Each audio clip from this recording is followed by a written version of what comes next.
അതുണ്ടല്ലോ നമ്മുടെ റബേക്ക കുട്ടി വർഷങ്ങളായിട്ട് കാത്തിരുന്ന ഒരു സ്പെഷ്യൽ ഡേ ആണെന്ന്, അവളുടെ ഫസ്റ്റ് ഹോളി കമ്മ്യൂണിയൻ കേട്ടോ. സാറമോളുടെ സമയത്ത് തന്നെ അവൾ ചോദിക്കുമായിരുന്നു, അമ്മ എനിക്ക് എത്ര പൊക്കം വയ്ക്കുമ്പോഴാണ് എൻ്റെ ഫസ്റ്റ് ഹോളി കമ്മ്യൂണിയൻ എന്ന് വെച്ചാൽ ഏത് വയസ്സിലാണ് നടത്തുന്നതെന്നുള്ളതാണ് അവൾ ചോദിച്ചുകൊണ്ടിരുന്നത് അന്നൊക്കെ. അപ്പോൾ ആ ദിവസമാണെന്ന് രാവിലെ തന്നെ എഴുന്നേറ്റു റെഡിയായി. സാധാരണഗതിയിലൊരു ഫംഗ്ഷനൊക്കെ വരുമ്പോൾ ഞാൻ എല്ലാത്തിൻ്റെയും പിന്നാലെ ഓടി വരുന്ന ലാസ്റ്റ് കൈ കിട്ടുന്ന ഏതെങ്കിലും ഒരു ഡ്രസ്സ് ഇട്ട് പോവുകയാണ് പതിവ് കേട്ടോ. പക്ഷേ ഇത്തവണ ഞാൻ നേരത്തെ അതേ തന്നെ ഞാൻ എൻ്റെ എല്ലാം റെഡിയാക്കി ഞാൻ റെഡിയായി നിന്നു. എന്നിട്ട് റബേക്ക മോളെ സാറ് തന്നെയാണ് മേക്കപ്പ് ഒക്കെ ചെയ്തത്, ഡ്രസ്സ് ഡിസൈൻ ചെയ്തത് ബെറ്റി ചേച്ചിയാണ്. അപ്പോൾ ഇവളുടെ മേത്ത് ഇങ്ങനെ നെറ്റൊന്നും കുത്തിക്കൊള്ളാത്ത രീതിയിലുള്ള ഒരു ഡിസൈനാണ് ആൾ ചെയ്തത്. ബാക്കിൽ ഡീപ്പ് വി ആണ്. ഞാൻ ശരിക്കും ബാക്കിൻ്റെ ഒരു പിക്ചർ എടുക്കണമെന്ന് വിചാരിച്ചിട്ട് അത് മറന്നുപോയി എന്നുള്ളതാണ് സത്യം.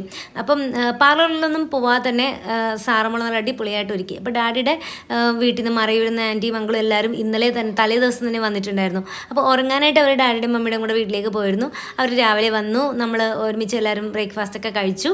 ഇതാണ് റബേക്ക കുട്ടീൻ്റെ ലുക്ക് കേട്ടോ. ഇഷ്ടമായോ? അപ്പോൾ പുറത്ത് വിടാൻ നിൽക്കുമ്പോൾ നല്ല ചൂടുണ്ടേ, അതുകൊണ്ട് ബെഡ്റൂമിൽ പോയി ഇരുന്ന് അവിടെ ആകുമ്പോൾ AC ഇട്ടിരിക്കാമെന്നൊക്കെ പറഞ്ഞിട്ട്, കാരണം ഈ ഡ്രസ്സിന് നല്ല വെയിറ്റ് ഉണ്ട്, പിന്നെ ഇങ്ങനെ കുത്തിക്കൊള്ളുകയൊക്കെ ചെയ്യുമല്ലോ. അപ്പോൾ അതുകൊണ്ട് അവൾ അവിടെ പോയിരുന്നു. അപ്പം ഞങ്ങളിതാ എല്ലാവരും ബ്രേക്ക്ഫാസ്റ്റ് ഒക്കെ കഴിച്ചതിന് ശേഷം 8 മണിക്ക് നമുക്ക് പള്ളിയിൽ എത്തണമായിരുന്നു. അപ്പോൾ കൃത്യമായിട്ട് തന്നെ നമ്മളിങ്ങനെ റെഡിയായി ഇറങ്ങാനായിട്ട് റെഡിയായി. അപ്പോൾ അവളുടെ തലതൊട്ടമ്മയും അപ്പോൾ വന്നു കേട്ടോ. അപ്പോൾ അവൾക്കാണെങ്കിൽ ഭയങ്കര, ഇവളൊരു തലതൊട്ടമ്മയുടെ ഒരു ഫാനാണ്, നിമ്മിയാണേ. അപ്പം അതുകൊണ്ട് അവൾക്ക് കണ്ടപ്പോൾ ഭയങ്കര സന്തോഷമായി. പിന്നെ ഞങ്ങൾ എല്ലാവരും ഒരുമിച്ചാണ് പള്ളിയിലേക്ക് പോയത് കേട്ടോ. പള്ളി ശരിക്കും നമ്മുടെ തൊട്ടടുത്താണ്, നടന്നു പോകാനേ ഉള്ളൂ, ഒരു 5 മിനിറ്റ് നടക്കാനുള്ളതേ ഉള്ളൂ. എന്നാലും ഇന്നത്തെ ദിവസം നമ്മൾ വണ്ടിയിലാണല്ലോ കൊണ്ടുപോവുക. അപ്പം അങ്ങനെ നമ്മൾ വണ്ടിയിൽ തന്നെ പോയി. 8:30 കേട്ടോ കുർബാന പറഞ്ഞിരുന്നത്. അപ്പം 3 അച്ഛന്മാരുടെ കുർബാനയാണ്. നമ്മളവിടെ എത്തുമ്പോഴേക്കും എല്ലാ കുട്ടികളും ഒക്കെ തന്നെ വന്നിട്ടുണ്ടായിരുന്നു. 1-2 പേരെ വരാതിരുന്നിട്ടുണ്ടായിരുന്നു കേട്ടോ. റബേക്കയ്ക്കാണെങ്കിൽ നല്ലൊരു ടെൻഷനും ഉണ്ടായിരുന്നേ.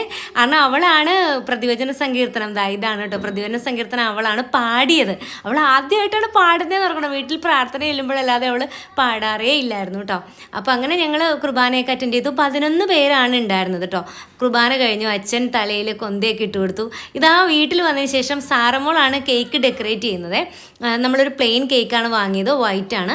എന്നിട്ട് അതിലേക്ക് ഫ്രഷ് ഫ്ലവർ വെച്ചിട്ട് ഡെക്കറേറ്റ് ചെയ്യാനുണ്ടായിരുന്നു കേട്ടോ. ആ ഫ്രണ്ടിൽ കാണുന്ന കാടുംപടലേ അല്ല കേട്ടോ, അതൊരു നമ്മളൊരു വാങ്ങിച്ചതാണ്, നമ്മളുടെ സ്റ്റാൻഡിൽ വെക്കാനായിട്ടിട്ട് ഒരു ഫ്ലവർ വേസ് വാങ്ങി അവരെ കൊണ്ട് ഉണ്ടാക്കിച്ചെടുത്താണ് കേട്ടോ. ഭാഗ്യത്തിന് അച്ഛൻ ആ ഒരു സമയത്ത് കേക്ക് കട്ട് ചെയ്യുന്ന സമയത്ത് വന്നു കേട്ടോ. അച്ഛൻ എല്ലാവരുടെയും വീട്ടിൽ ജസ്റ്റ് കയറി ഇങ്ങനെ പോവുകയുണ്ടായിരുന്നുള്ളൂ. നമ്മൾ കേക്ക് കട്ടിക്കാൻ ഇറങ്ങിയപ്പോഴേക്കും അച്ഛൻ വന്നു. അത് ശരിക്കും ഞങ്ങൾക്ക് ഭയങ്കര ഒരു സന്തോഷമായി, ഒരു ബ്ലെസ്സിങ് ആയി. അച്ഛൻ്റെ പ്രാർത്ഥനയോടുകൂടി കൊച്ചിന് കേക്ക് കട്ട് ചെയ്യാനൊക്കെ പറ്റി.